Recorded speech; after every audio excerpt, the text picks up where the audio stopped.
and so on. So he's allowed to have as many wives as he wants. Oh, you believe, 53, and here's where I think we see the prophet's powers are deteriorating. Enter not the dwellings of the prophet for a meal without waiting for the proper time, unless permission is granted to you. I don't think the angel is interested in such matters, frankly. And anyone who wants to ascribe this to an angel is welcome to do so, but for a modern course in religion, I think that we would have to say this is pretty highly personal. If you are invited, enter. I don't think, as I said, I don't think the angel regulates matters such as this in most people's minds, but I never saw an angel, so I can't say. But if you are invited, enter, and when your meal is ended, leave.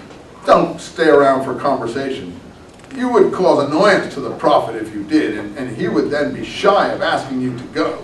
But Allah is not shy of the truth, and when you ask anything of the wives of the prophet, you should do it from behind a curtain. It would be pure for your hearts and theirs, and it's not for you to cause annoyance to the messenger of Allah, nor should you ever marry one of his wives after him. Oh, that in Allah's sight would be an abomination. I think that this is not the same level as the early surahs. Now, you may disagree, but if you're being honest about this, he has not kept up the same high-mindedness as time goes on. Most of us do deteriorate in time. Particularly someone's gone through what he's gone through. You know, warfare, communal problems, issues here, issues there. You do. Look at poor Bush. He's getting befuddled there in the White House. You know, you do start to go downhill. Now, the problem is that all this is attributed to an angel. So, again, you don't have to be the judge of that. I read you one of the, I think, worst passages of the Quran. And not very attractive, I think, to someone who's being honest about it. On the other side of it, reigns those against his early visions are very inspiring and very moving. And, you know, people have, even David in the Bible, you know, David is a great leader at the beginning, and later on he grabs someone else's wife because he sees her bathing on a rooftop, and sends her husband out to get killed in battle, tells the commander to put him in the front line of the battle, and of course he does get killed. That's Solomon's mother Bathsheba, and so on. And so, you know, and later on David takes a woman, and so does Abraham for his old age, to keep his bones warm and stuff like that. And he has a problem with his sons who want to throw him out. And, you know, David's got a lot of problems later on as he gets older, which you don't have when you're younger. So I think we have the young prophet and the old prophet.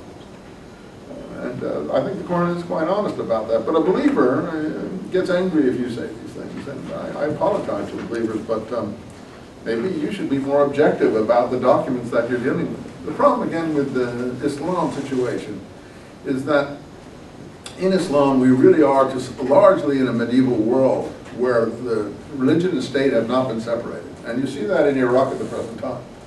And I sympathize with the believers because they have to reckon with their a community. Here in America, we're protected by law. I can say what I want theoretically, and the law protects my right of free speech.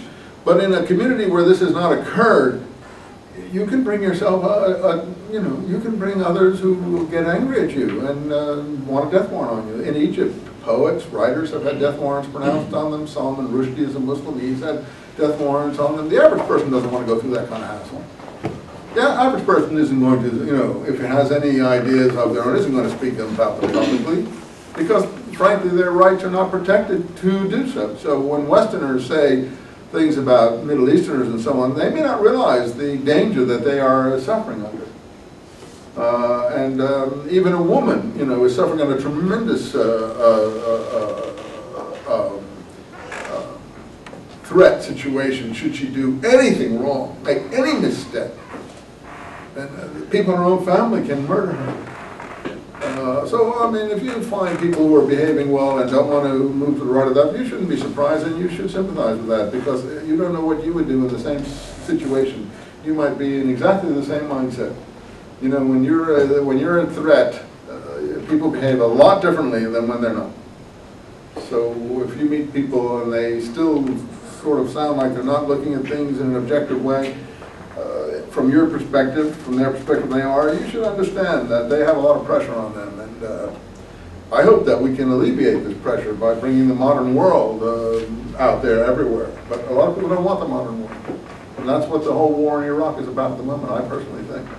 It's about bringing a modern world of constitutions and this. Everyone thinks it's about American imperialism. So no, I think America just wants to get some sanity brought into the situation there, so that we don't have more 9/11s wreaked on us here because of extremist ideas about what's right and wrong and what America represents. So if you start to get some constitutional democracy moving in the heart of the Middle East, it may be a hopeless idea. America did that in Japan and Germany, and I think with great effects. Both Germany and Japan have thrived ever after as marvelous countries, constitutional democracy.